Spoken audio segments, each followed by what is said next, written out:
Hello and welcome back, folks. Thanks for tuning in. We hope you will continue to subscribe to the Ridgeview YouTube channel, and don't forget to ring that bell so that you receive our latest notification. It's always great to have you.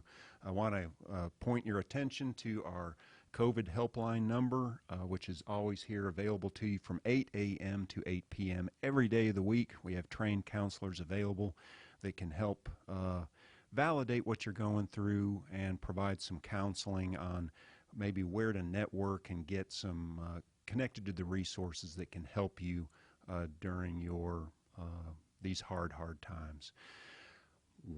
Back by popular demand, Brandon Knight. Good to see you. Good to see you. It's always good to have you. I love this topic that we're going to talk about today.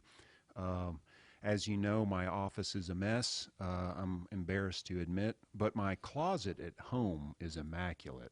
You know, you need to have one place that is of order. It happens to be my closet. In my office, I have this little cork board, and I have these little quotes stuck up to it because I don't really have any clever, sage advice of my own. I have to borrow from other people.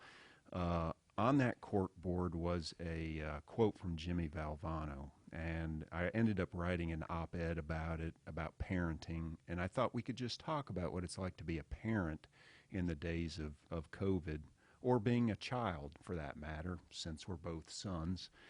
But the quote was, "My father gave me the greatest gift anyone could give another person. He believed in me." And that quote has meant a lot to me over the years. I don't remember where or how I came across it, but it's something, you know, as a parent, my kids are now, they're both in college. One is a senior, one is a freshman. They're both at UT Chattanooga. And it's been a really bizarre time. You want to have all of the answers for your kids. And in the absence of knowing what to do in all circumstances or what to give them in their time of need, I've really sort of fallen back to this quote about, in the very least, maybe what I can give them is just parental belief in them. And maybe that will be enough. What's parenting been like for you in 2020 and today? So in my household, we have 4 kids, a 7-year-old, 9-year-old, 15-year-old, and a 17-year-old. So there is an interesting dynamic between trying to parent smaller kids and also teens, because smaller kids gravitate towards their parents, and teens are really seeking that independence from adults. And so there's a different dynamic. It's been difficult, but it's also been very inspiring, for all the difficulties that have come out of the last year or so. There's been a lot of really positive bonding, really nice moments that I think people take for granted. And so ups and downs, it's a roller coaster is the best way to say it. Yeah. Well, I think you said it well. Part of the thrill ride of 2020 may have been these gifts of actually bringing family closer together, maybe in a way that was counterintuitive that we thought it would in the time of isolation. Some families have actually, have spent more time together in the home. Yeah, it's. I know there are a lot of families struggling, a lot of parents struggling. The uncertainty of school schedules, virtual, not virtual, in classroom, how that's going to work, how it's not going to work. And that's got to be hard. I'm so thankful. I'm so thankful mine have been in college, because though I'm saddened that they've not been able to have the traditional college experience, especially as a senior and as a freshman, and all those, how shall I say, popular social events that go with being in college. But they've been out of the home. We haven't had to deal with the regular high school schedule or elementary schedule. So I really, my heart goes out to the parents that are having to juggle work schedules, stay-at-home schedules, and just making sure that their kids are safe. Uh, how you mentioned sort of the ups and downs, though I don't want to spend a lot of time on the downs. What's been the hardest part for you? Seeing my kids struggle with certain things is definitely the most difficult thing. One of my teens does great with the virtual learning, no questions asked. One of them has difficulties with it, and so he realizes he has that self-awareness that he's struggling, which is affecting his self-confidence. It's affecting his work. Those are things we've been trying to pay a lot of attention to.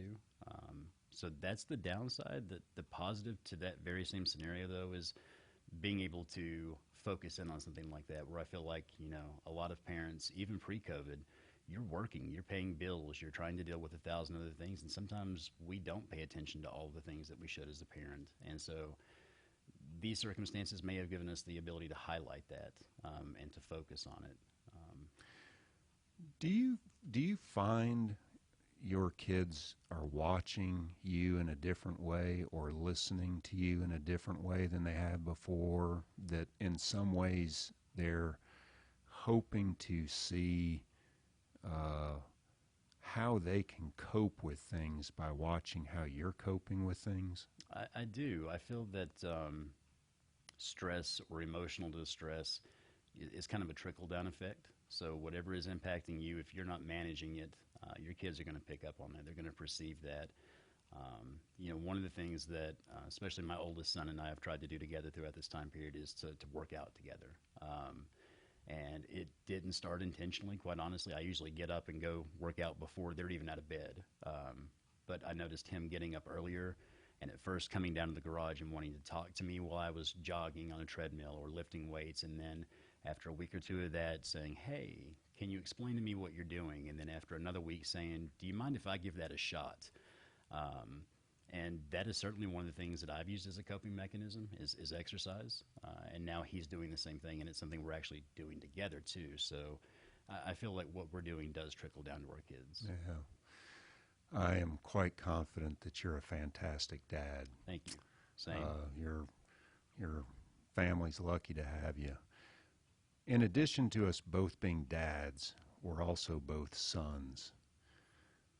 And I think about that quote and the degree to which I have a felt safety, a felt security that in spite of all that's gone on, and I'm very fortunate both of my parents are still alive, that unequivocally I know what it's like to have a parent's belief. Mm-hmm.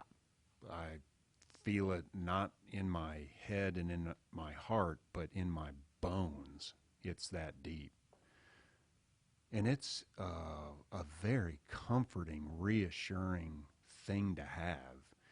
And I know there are a lot of people out there that don't know what that feels like. Do you feel that at times of tumult and uncertainty and the roller coaster of parenting, that a parent's belief? Absolutely. I am also fortunate, especially with my mother. I come from a split household, but if I have a bad day now, I wouldn't hesitate to go talk to my mom. So I think that's an incredibly important foundation to have, and I think it reflects back on teaching us ways that we can handle our children. Is the biggest thing my mom does for me is probably just a daily check-in.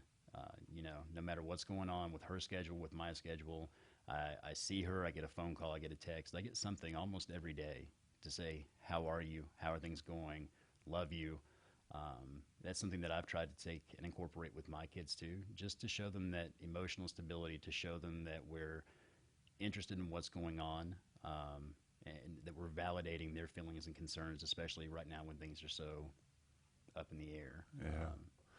Yeah. It's interesting. you know, I know I've made this pivot from, as a parent, from trying to address behavior in my kids. As you said, at a certain point, as they mature up into adolescence, they're going through this, you know, developmental process of firing the adults in their life, which is totally appropriate. And at a certain point, then you have to pivot from no longer being vested in their behavior or misbehavior, but in the relationship you have with your child that is now becoming an adult, because that's the rest of the story. And it's been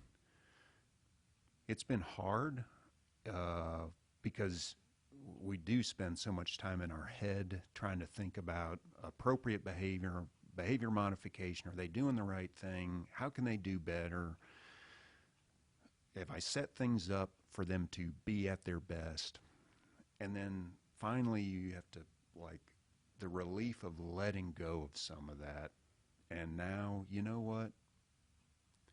It's the gift of your life to live as you decide, discern, and now I can just fully invest in the positivity of our relationship. And that's a cool place to get to. Absolutely. So, if I'm watching this and I'm a parent, and maybe I am struggling with my home and my relationship with my kids, can a helpline be a place of support and validation? Is it worth taking the time to call? Absolutely. I mean, you know, going back to talking about the trickle-down effect, I think we as parents need to be incredibly self-aware of our own self-care needs. So if you feel like you're struggling, absolutely give us a call. Whatever it may be, if you need to be linked to services of some sort, if you need socioeconomic resources, things like that, I think we can certainly point you in the right direction, 100% validate your feelings and what you're going through. If you feel like your child needs services of some sort, I mean, Ridgeview has child and youth developmental services. We're also aware of several community programs that we partner with. So I feel like it would be beneficial if you're struggling or you feel like your child is struggling. Give us a call. Yeah. Good advice. I'm glad you brought up our children and youth services, and many schools and school districts. We have school-based behavioral health liaisons. It's a mouthful. Basically, it's a therapist who is trying to help create a trauma-informed culture in a school setting, and also provides therapy services for kids. I know 2020's been, it's now in the rear view. I'm hopeful that, you know, through our kids, you know, the future is bright. Kids are resilient. I think they'll teach us as much as we'll teach them. That is, though I asked about our earlier role modeling to our kids, I think that's an excellent point, that perhaps they are the teachers today for us, and we can learn a lot from them. Well, I always enjoy talking with you, Brandon, and I enjoy talking about topics like this, parenting and being sons, and because that is life, and that's the human experience. So thanks for joining me. Thank you for having me. Yep. Thank you for tuning in. We hope you've enjoyed this, and it's given you something to think about your own experience, either being a child yourself or being a parent. Please subscribe to our channel, ring the bell. We'd love to know what future topics you would like for us to entertain, so don't hesitate to mention those in the comments section below. And we hope you tune in next week. Until then, take good care.